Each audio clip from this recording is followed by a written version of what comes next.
Hello and welcome to a brand new episode of For Wales, See Wales. My name is Robin Morgan. Your name is? My name's Will Hayward. And we're here recording, firstly, on the morning that Donald Trump has just declared victory in the US election. Yeah, the morning after the night before. The morning after the night before. He is currently 4 electoral votes away from tipping over into the majority. That's one big news. The second bit of big news is we are absent today.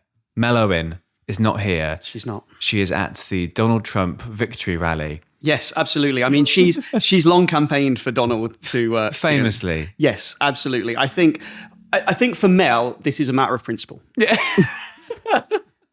Yeah, I agree. And Mel is not here to defend herself, so I feel like we should say that she's on holiday. She's on holiday. And this will happen in Pennsylvania. In Pennsylvania, absolutely. She really tipped it over to the edge. She did well. Mel is on holiday. Eventually, I think we'll all be on holiday at some point. Isn't that a nice thought? Yeah, like a nice kind of... In 4 years, maybe?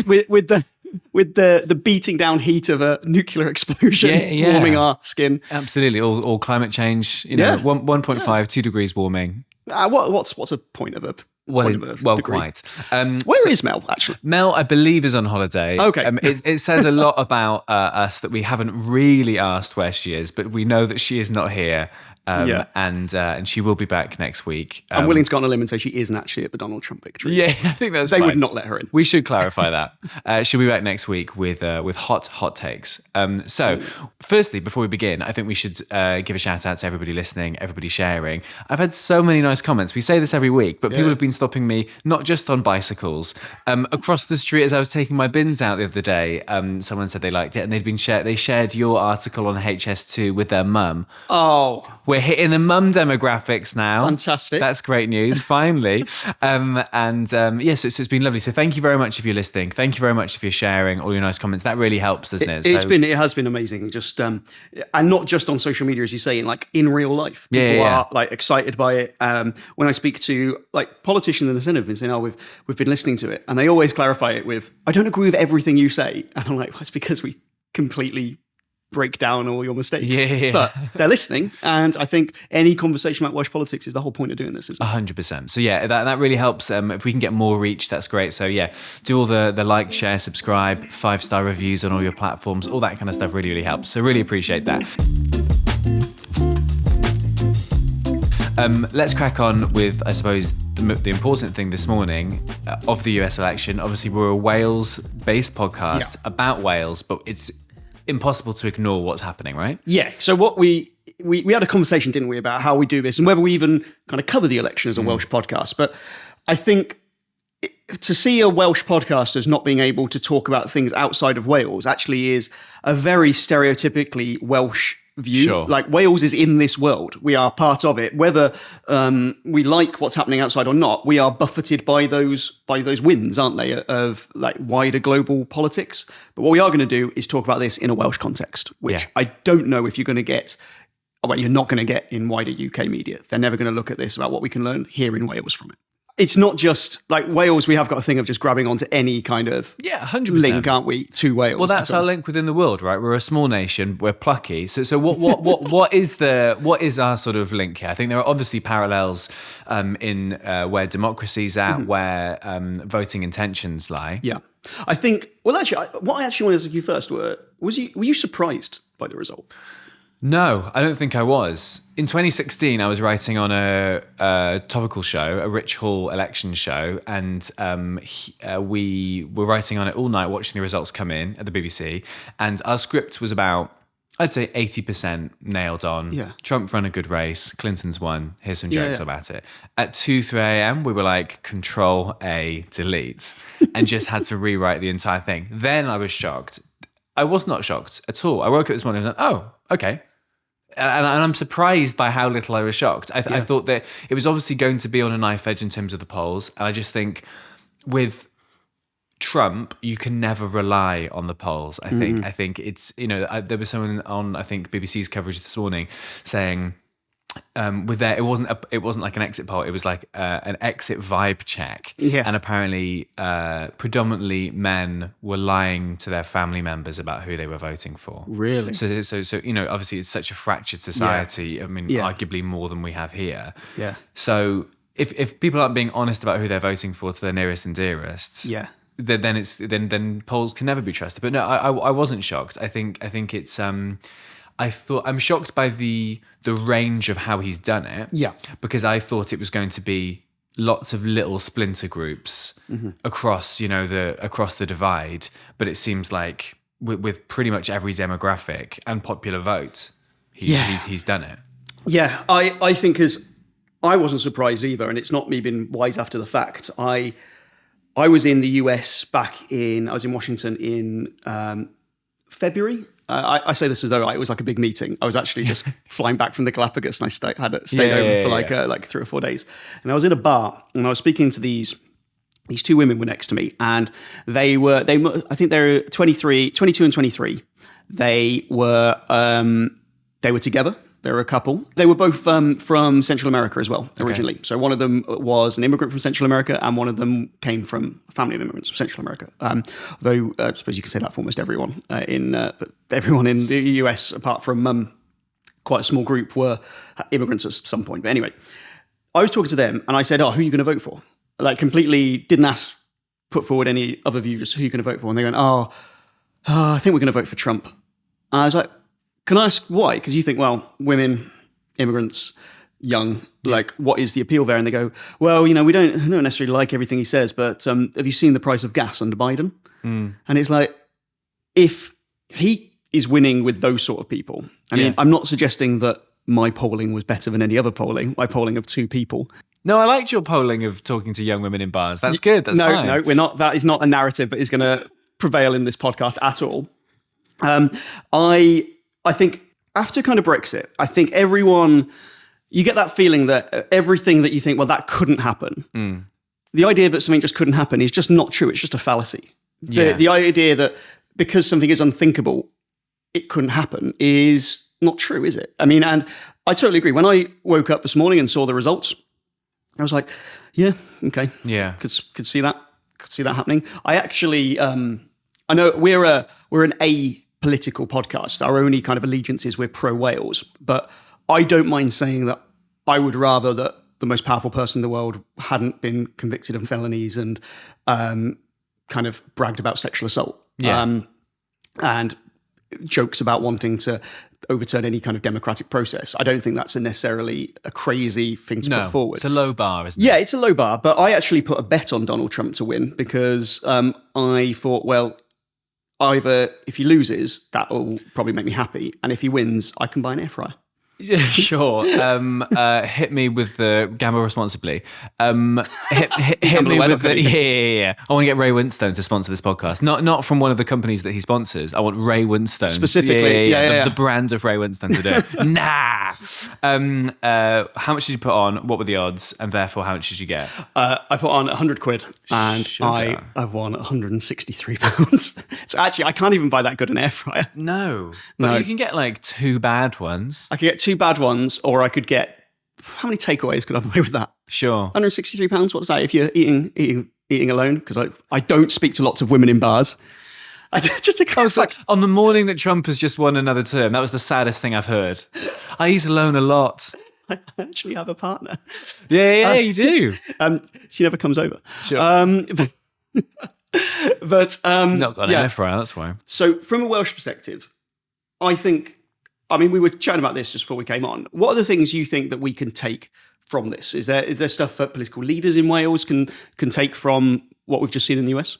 Well, I suppose, firstly, how fractured we are societally and in terms of voters. I mean, if you're looking at the choice between two people, I think it'd be very interesting to see what the UK general election result would have been if Reform hadn't splintered that right, that right block. Because I think US, socially conservative.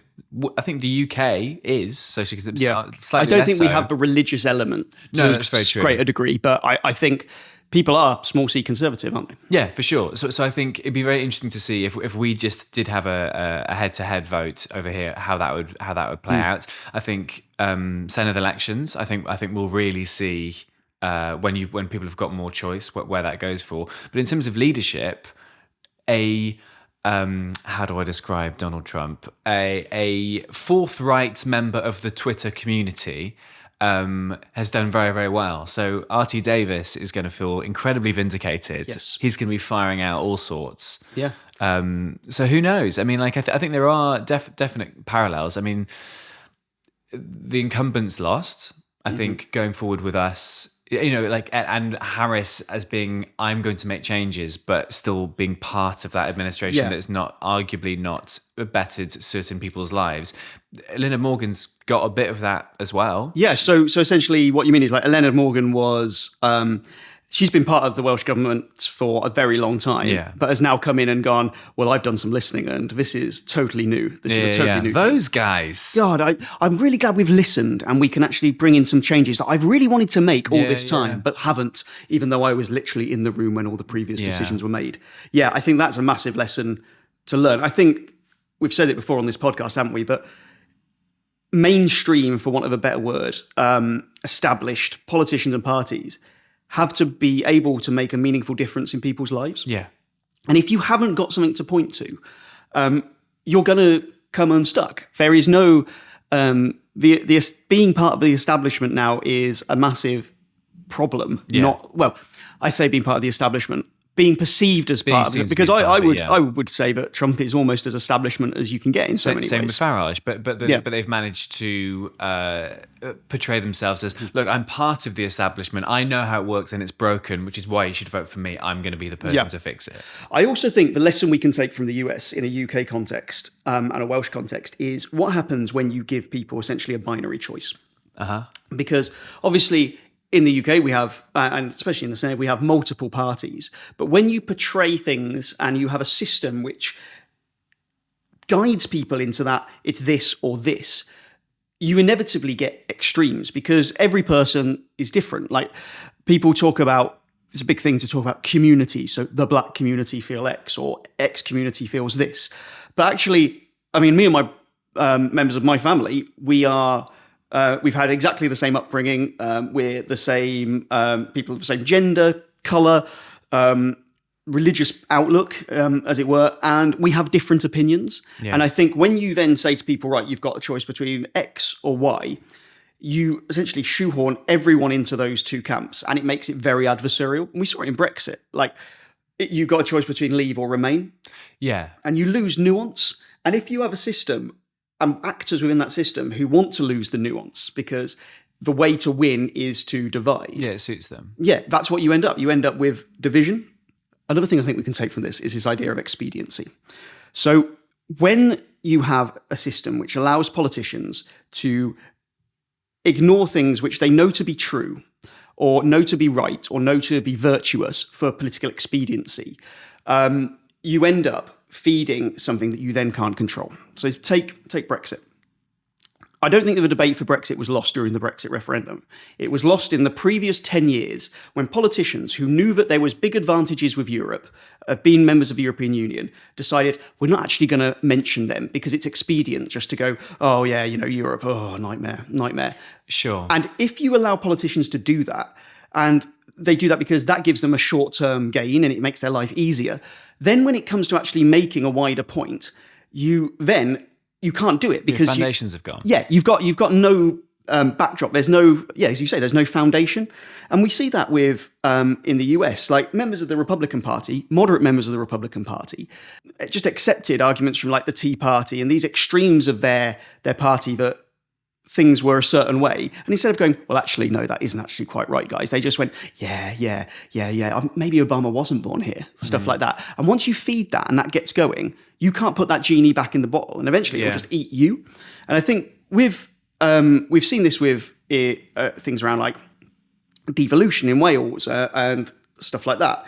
You have people who are just, they say stuff because it's expediency. And I see it with members of the Tory party. They go, well, if we go anti-devolution, that'll help counter-reform. And it's like, at some point you have to draw a line and say, well, actually, this is what I think is right and wrong. And this is what I think is a good thing. And we need to make that argument and convince people rather than just shift to suit what will be expedient for Well, you. it's just such a short-term gain, right? Sort of, okay, and you can see that politically in this country, since Cameron in the 2015 manifesto, right? That's that was the precipice of Brexit. Going, look, okay, I can sort out the Europe's Eurosceptics in my party by promising this. Just get each day, just survive each day, survive each day. But it's just such short-term gain that then comes to bite you in the ass. Of course it does. Yeah, if you don't make those arguments continuously, you're actually arguing against them. You have to make your points clearly and concisely and take on tough debates early on, else you allow others to set the tone, especially in the time of social media. Yeah, absolutely. So in terms of Wales and in terms of the links between the US and Wales now, Adam Price was on BBC Radio Wales this morning talking about those communities that have kind of felt left behind, it felt disenfranchised, which is obviously a lot of people who Trump has got and who, I suppose, Reform are going for in the Senate elections.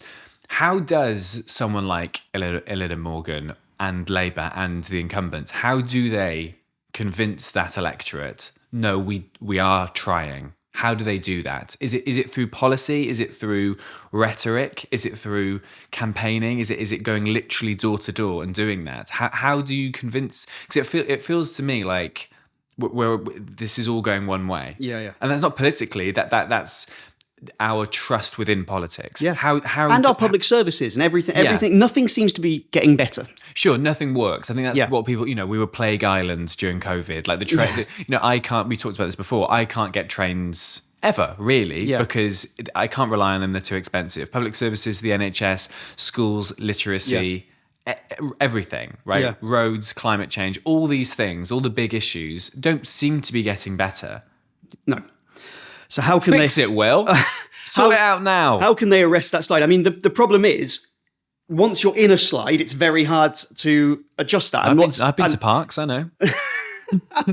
I've done Helter Skelters. I've done Helter Skelters, baby.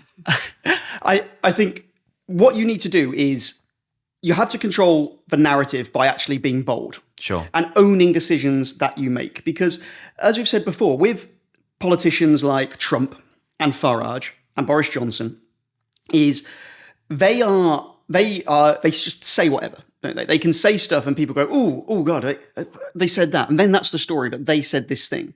And whether you agree with what they said or not, you're then talking about the thing they said. Sure. And the issue of doing that, we then have politicians who are just scared to say anything. Like if you interview a Labour politician, very, very few, well, any real mainstream politician, they will not be willing to say something that could get a headline. Yeah.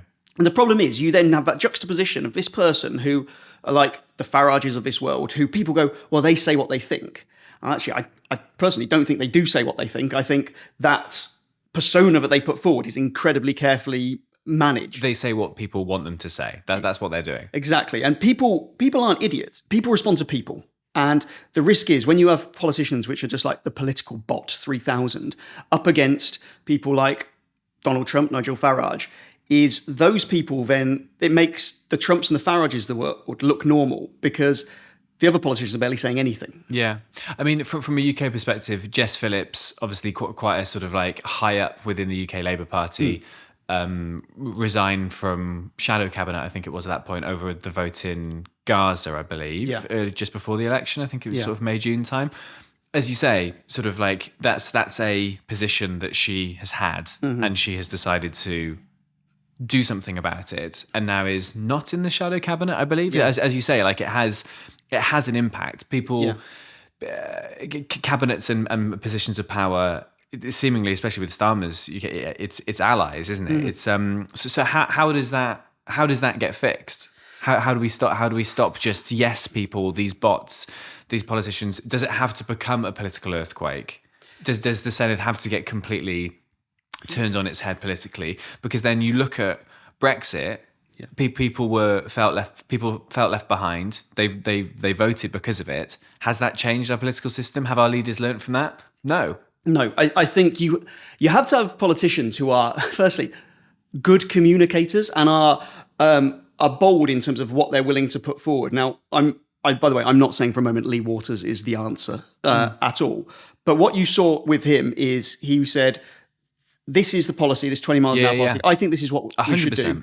And he stood up and he said, this is why we're doing it. And a lot of the time, he was kind of doing it on his own. Like, for sure. The Welsh government really, once they saw a bit of poll slip, were like, "Oh, we're not getting behind this." Especially within, like, as soon as Gething took over, it was very much okay. Lee, you can do that, but he stood up for what he's believed in. He's backed it to the hilt. Yeah. And now, arguably, has that contributed to him taking a step back? Maybe he always was going to take a step back. I don't know, but also he got a lot of stick for that. So is this another case of if you stick your head above the parapet and stand up for what you believe in, you're like, is that equivalent of like, nerd, why are you trying? Doing your homework? What, have you revised for the exam? But the fact is, a lot of people in Wales like really, really like hated Lee Waters. But people know who he is now. Like people are aware of him. And the people who liked him, like, I mean, I had a lot of run-ins with Lee over the years. Like at 20 mile an hour though, so it's fine. It's a good joke. So he survived. But like over all sorts of, I did stories which are pretty negative about him. But at least I know where he stands on something. Sure. And when you asked him a question, you tended to get a straight answer. Yeah. You asked about how they can arrest the slide. We haven't prepped this. This was kind of, we're just going to sit down and chat about it. But if I was Eleni Morgan, after her listening exercise, for one thing, I wouldn't have done it. I'm doing a listening exercise that ultimately seems to just be like data collection for the Labour Party. But I would come out and say, right, we're not going to have any real massive amounts of additional money for the Welsh NHS in a meaningful way for quite a while. There's been some in the budget, but not huge amounts compared to the scale of the challenge. I would say, right, we're going to reorganise the Welsh NHS. We have control over this. We can't control how much money we get, but what we can control is how it's set up. You could say, right, we're going to not have 7 separate health boards now. We're going to, for instance, they have the power to borrow. Not much at all. Not really would make much of a meaningful difference. But you've got some there. You can't say we're out of money. We haven't got enough capital to invest in hospitals when you could just borrow some. So I would borrow and say, look, we're using our borrowing and this is exactly what we're doing with it. We're making X, Y, and Z improvements. They also have the ability to raise taxes. It's not a lot. Essentially, it's on income tax. They can add a penny to all the 3 bands of income tax. The issue that they'll have is there's very few high-rate taxpayers in Wales. So if you actually added something to that, it wouldn't make that much of a difference. But that is the power you have. You have to operate within what you've got. Sure, of course. And so don't complain that the UK government aren't doing enough when you could do more. Yeah, sure. And I think if you do stuff like that, although some people will be furious at you and really, really angry, you're then seen to be doing something. Because I think what most people perceive of politicians isn't, and their issue with them, isn't that they don't like what they're doing. It's the feeling that they're doing nothing. Sure. And that they're not career politicians just sitting in Cardiff Bay, taking the fee and then not actually improving people's lives. Exactly. Like something like, I mean, we've got 22 local authorities in Wales. If they were to come in and say, right, actually, we're going to rationalise this. This is insane. This doesn't make sense that we've got this many small local authorities when our population is the size of Greater Manchester. And I'm not saying this solves all of Wales' problems, but what you do by doing that is seizing the initiative. And you have the ability to say, look, this is what we are doing. When the problems are so obviously huge and getting worse, your response has to seem to match the scale of the problem. And I just don't think they ever do. Yeah. I think it comes down to communication, right? Yeah. Like, as you say, we are doing these things. We are borrowing. We are trying to get money into the NHS. We're spending this money here. How they communicate that to the people of Wales. And I think 20 mile an hour is an interesting example of that, because that was brought out. I think it probably took most people a bit by surprise. And you can point to the manifesto. We all love reading the Labour manifesto. Oh, well, I very rarely don't have a day where I read a little bit of the Labour manifesto. I've got a hard copy. I've got it on Audible. It's absolutely great. But I think it's communication, right? So if you've got these plans, if you've got these things in action, you need to be telling people you're doing it. You need to be flooding the market with that kind of stuff. I mean, maybe not. But then on the other side of the coin, typical fence-sitting Robin Morgan here, I've got a joke at the moment in my stand-up about being such a people pleaser that my friend describing me as having the vibe of the Microsoft paperclip, and that's essentially who I am as a person. It looks like you're writing a letter. Yeah, hi. That's one for the kids, the Microsoft It's paperclip. great. Did you ever change it to any of the other things on Microsoft? Because you could change it from a paperclip, you could change it to a little robot. No there was way. Like 8 things you could change it to. I didn't know that. Did you not?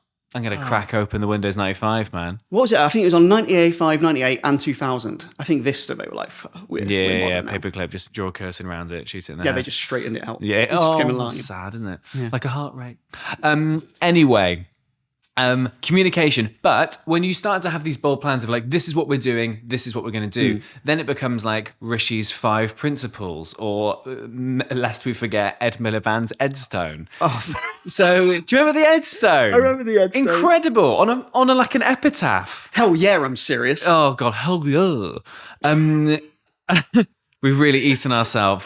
Didn't he say that to Russell Brand? No, that was on Newsnight. Yeah, are you tough enough? Hell yeah, I'm tough enough. Hell yeah, I'm tough enough. But he did go to Russell Brand's flat to try and get people to vote. That seems like a bad move now, doesn't it? Yeah. Legally, I should say. Not saying why.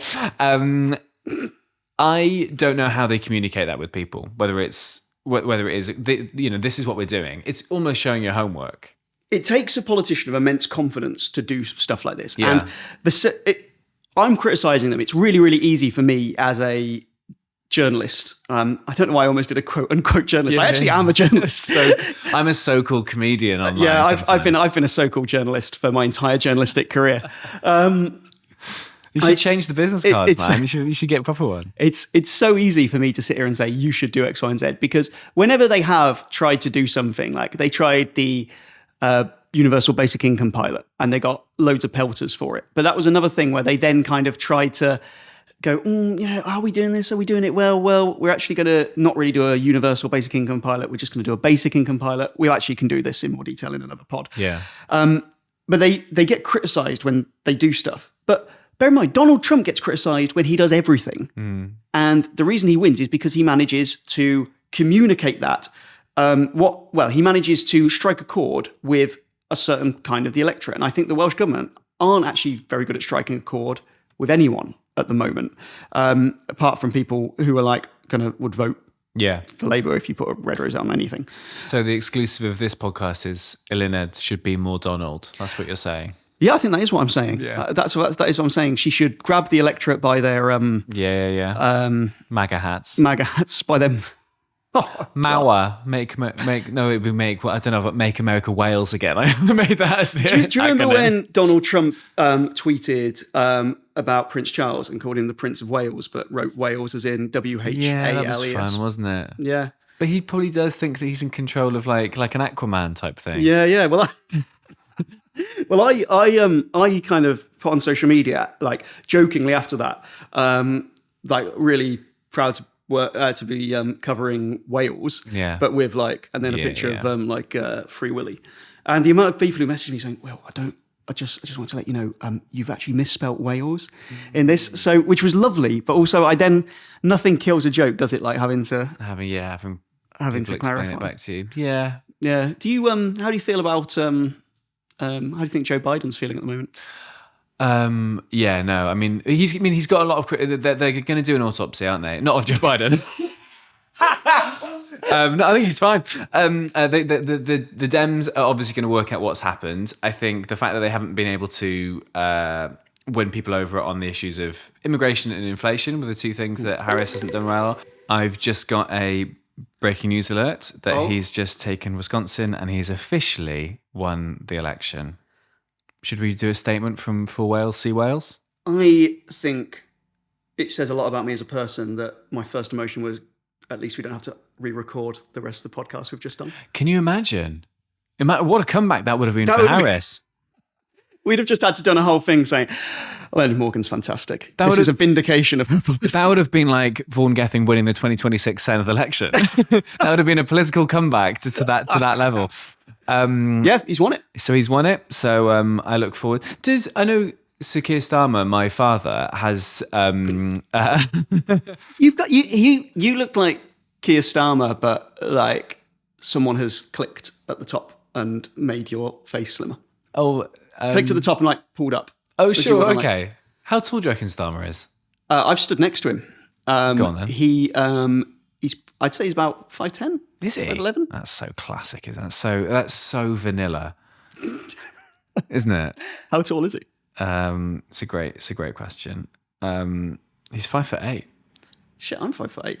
You're not vanilla. You're honeycomb crunch. It's worse. Yeah, I think it is. So Starmer has done a little congratulations. Yeah. Do the devolved nations leaders? Well, given that the overwhelming aim of the devolved nations leaders is people know they exist, I'm sure they will not miss an opportunity to do it. R.T. Davis will 100% be tweeting something. Oh, well. Should we see what he's done? Let's have a look. Let's have a look at R.T. Davis. At the same time, I'm going to tell you what Emmanuel Macron tweeted, which I did enjoy. So he was the first European leader to congratulate Donald Trump. They're 1 hour ahead, though, so they got the news first. And he said, "Congratulations, President Donald Trump. Ready to work with you as we did for 4 years with your convictions and mine." That's funny. That is absolutely brilliant. So he said, "With your convictions and mine, with respect and ambition for more peace and prosperity." That's a funny. Objectively, that's very, very funny. Yes. Also quite like that. Like, we've worked together 4 years ago. That's very much like people who've deleted the number. Hi, sorry. Yeah, new phone. But yeah. Very, very new phone. Who dares? RT has tweeted. He's tweeted at 8:31 this morning. What a comeback! Irrespective of your politics, you really cannot underestimate the scale of Trump's win tonight. Congratulations, Mr. President. To be fair, it's quite impressive. He managed to type with an erection. Yeah, there is a typo. There should have been exclamation marks. I think that's what deleted it. That's gross. That's gross. That's a gross thing to say. I like it. Thank you very much. I appreciate it. I don't. Just be clear, I don't like Andrew R.T. Davis. Oh, we're not going to do it. No. I think we should leave it. This is why we need Mel. We are just two guys of the podcast now, aren't we? I know. Mel, return. I know. Mel will be back next week. I feel like the end of James Bond film. Mel Owen will return. Mel Owen will return next week. So we will be back next week as per.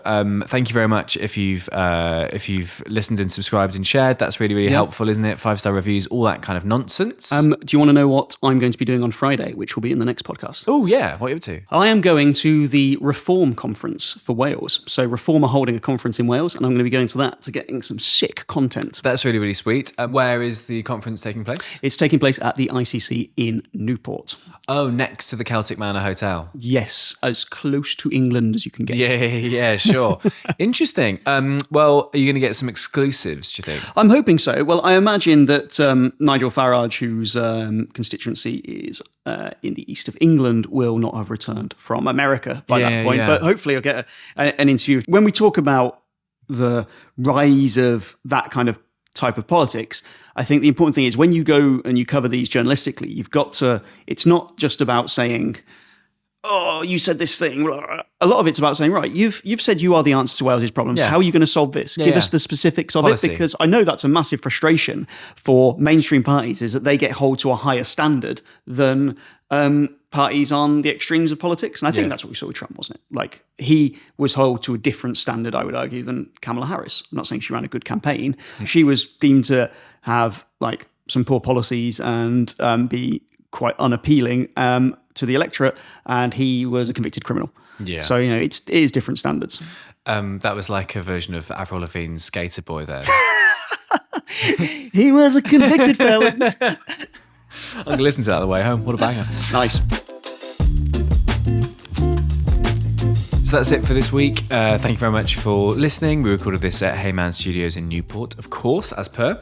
Yes, they are some great guys. Why did I say that like Donald Trump? They're great guys. Hey, the best guys. If you want some really, really good video or some pictures for your organization, that'd be amazing. They'll do really, really well. The best. Really well. I'm not sure this is the endorsement they were looking for. We'll be back next week. Yeah, we'll be back next week, and we will be talking about the run-up to the Welsh Labour Conference. We'll be doing the fallout from the Reform Conference, and we'll be back on kind of within Wales stuff. And we'll have hot takes from the US election from your friend of mine, Mel Owen. Miss you, Mel. Miss you, Mel. Bye.